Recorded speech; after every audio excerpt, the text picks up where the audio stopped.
அஸ்ஸலாமு அலைக்கும் வரஹ்மத்துல்லாஹி வபரகாத்துஹு. இன்ஷா அல்லாஹ் அபூ ஹுரைரா ரலியல்லாஹு அன்ஹு அவங்க வாழ்க்கையில் நடந்த ஒரு சம்பவத்தை நம்ம தெரிஞ்சுக்குவோம். அவங்க கடுமையான பசியில் இருந்தாங்களாம். அவங்க பல சமயத்தில் என்ன பண்ணுவாங்களாம், பசி தெரியாமல் இருக்கிறதுக்காக ஒரு கல்லை வயிற்றில் கட்டிட்டு படுத்துக்குவாங்களாம். அப்போ அவங்களுக்கு பசி தெரியாதான். அந்த மாதிரி ஒரு நாள் அவங்களுக்கு கடுமையான பசி இருக்கும் பொழுது இந்த முக்கியமான சஹாபாக்கள்லாம் வந்துட்டு போகிற பாதையில் போய் அவங்க உட்காந்துருந்தாங்களாம். அப்போ அந்த சைடு அபூபக்கர் சித்திக் ரலியல்லாஹு அன்ஹு அவங்க வராங்க. அவங்க வந்தோடனே அவங்களோட அவங்க பேச ஆரம்பிக்கிறாங்க. அவங்க எப்பயுமே அந்த மாதிரி பசியோடு இருக்கிறத பார்த்தா அவங்க வீட்டுக்கு போய் உணவு கொடுப்பாங்களாம்.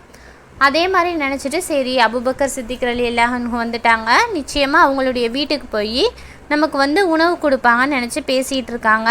ஆனால் அபூபக்கர் சித்திக் ரலியல்லாஹு அன்ஹு அவங்க பேசிட்டு ஏதோ ஒரு ஞாபகத்தில் அப்படியே போயிடுறாங்க.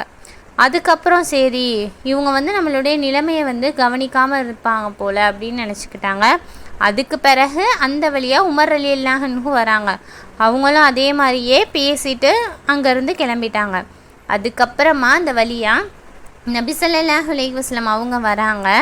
வந்தோடனே அபூ ஹுரைரா ரலியல்லாஹு அன்ஹு அவங்கள பார்த்து புன்னகை செய்கிறாங்க. ஏன்னா அவங்களுடைய நோக்கத்தையும் அவங்களுடைய நிலைமையும் நபி ஸல்லல்லாஹு அலைஹி வஸல்லம் புரிஞ்சுக்கிட்டாங்க. சரி அபூ ஹுரைரா ரொம்ப பசியாக இருக்காங்க, யாராவது உணவு தருவாங்கன்னு தான் இந்த வழியில் இருக்காங்க அப்படின்னு புரிஞ்சுக்கிட்டு அபூ ஹுரைராவே நீ என் கூட வாங்க அப்படின்னு சொல்லிட்டு நபி ஸல்லல்லாஹு அலைஹி வஸல்லம் அவங்களுடைய வீட்டுக்கு அழைச்சிட்டு போகிறாங்க. அவங்க அனுமதி பெற்று வீட்டுக்குள்ளே போகிறாங்க. போனோடனே ஒரு கோப்பையில் பால் எடுத்துகிட்டு நபி ஸல்லல்லாஹு அலைஹி வஸல்லம் அவங்கக்கிட்ட கொடுக்கப்படுது. கொடுத்தோடனே நபி ஸல்லல்லாஹு அலைஹி வஸல்லம் கேட்குறாங்க, இது எங்கேருந்து வந்துச்சு அப்படின்னு விசாரிக்கிறாங்க. உடனே இந்த இடத்துல இருந்து நபிக்கு ஹதியாவாக இது வந்திருக்கு அப்படின்னு அவங்களுக்கு பதில் சொல்லப்படுது. உடனே நபி ஸல்லல்லாஹு அலைஹி வஸல்லம் அவங்க அபூ ஹுரைரா ரலியல்லாஹு அன்ஹு அவங்கக்கிட்ட சொல்கிறாங்க, அபூ ஹுரைராவே நீங்கள் போய் திண்ணை தோழர்களை கூட்டிகிட்டு வாங்க அப்படின்னு. அப்போ அப்போ தான் அந்த சுஃபாவாசிகள்லாம் இஸ்லாத்தை ஏற்றுக்கிட்டு இருந்தாங்க. அவங்க இஸ்லாத்துடைய விருந்தாளிகளாக கருதப்பட்டாங்க. அவங்களுக்கு சொந்தமாக வீடோ தங்கும் இடமோ எதுவுமே கிடையாது.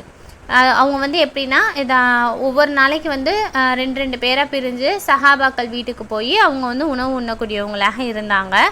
அதே மாதிரி ஏதாவது சதக்காவாக பொருட்கள் வந்துச்சுன்னா அதை அவங்களுக்கு கொடுத்துருவாங்க. அதை திண்ணை தோழர்கள் பங்கிட்டு எடுத்துக்குவாங்க. இது அன்பளிப்பாக வந்தால் அதை நபி ஸல்லல்லாஹு அலைஹி வஸல்லம் அவங்களும் சேர்ந்து பகிரக்கூடியவங்களாக இருந்தாங்க. அதனால அந்த பால் அன்பளிப்பாக தானே வந்துருந்துச்சு. அதனால போய் திண்ணை தோழர்களையும் கூட்டிகிட்டு வாங்கன்னு சொல்கிறாங்க. இப்போ அபூ ஹுரைரா ரலியல்லாஹு அன்ஹு அவங்க மனசில் ஏற்கனவே ஒரு கோப்பை பால் தான் இருக்குது, திண்ணை தோழர்கள் எப்படியும் 70 பேர்கிட்ட இருப்பாங்க, நம்ம கூட்டிகிட்டு வந்தால் நமக்கு பால் கிடைக்காதே அப்படின்னு ஒரு எண்ணம் தோன்றுது. இருந்தாலுமே அவங்க நபி ஸல்லல்லாஹு அலைஹி வஸல்லம் அவங்க கூட்டிகிட்டு வர சொல்லிட்டாங்க. அவங்களுடைய கட்டளைக்கு நம்ம மாறு செய்ய முடியாது அப்படின்னு சொல்லிட்டு அபூ ஹுரைரா ரலியல்லாஹு அன்ஹு அவங்க கூப்பிட போகிறாங்க. அவங்க மனதில் ஆனால் ஒரு எண்ணம், இவங்க எல்லாரும் குடித்ததுக்கு அப்புறம் தான் நம்ம குடிக்க முடியும், அப்போ நமக்கு என்ன மிச்சம் இருக்க போகுது அப்படின்ற எண்ணத்தில் போகிறாங்க. நபி ஸல்லல்லாஹு அலைஹி வஸல்லம் அவங்களுடைய கட்டளையை நிறைவேற்றாமலும் இருக்க முடியாது அப்படின்னு சொல்லிட்டு எல்லாரையும் கூட்டிகிட்டு வராங்க. கூட்டிகிட்டு வந்தோடனே நபி ஸல்லல்லாஹு அலைஹி வஸல்லம் அவங்க அந்த கோப்பையை எடுத்து அவங்கக்கிட்ட கொடுங்க அப்படின்னு சொல்கிறாங்க. உடனே அபூ ஹுரைரா ரலியல்லாஹு அன்ஹு அவங்களும் அந்த கோப்பையை எடுத்து அவங்கள ஒவ்வொருவருக்கும் குடிக்க கொடுக்குறாங்க. ஒவ்வொரு பேரும் வயிறு நிரம்ப குடிக்கிறாங்க.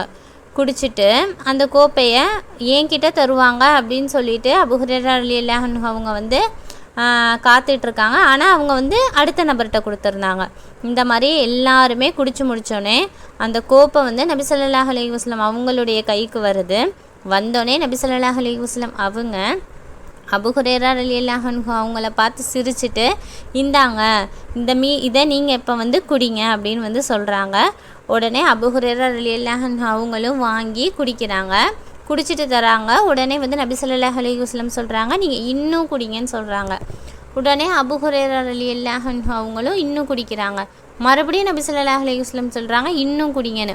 அவங்க குடிச்சு அவங்களுக்கு குடிக்கவே முடியலை, வயிறு அந்த அளவுக்கு நிரம்பிடுச்சு. இப்போ நபி ஸல்லல்லாஹு அலைஹி வஸல்லம் அவங்கக்கிட்ட கொடுக்குறாங்க.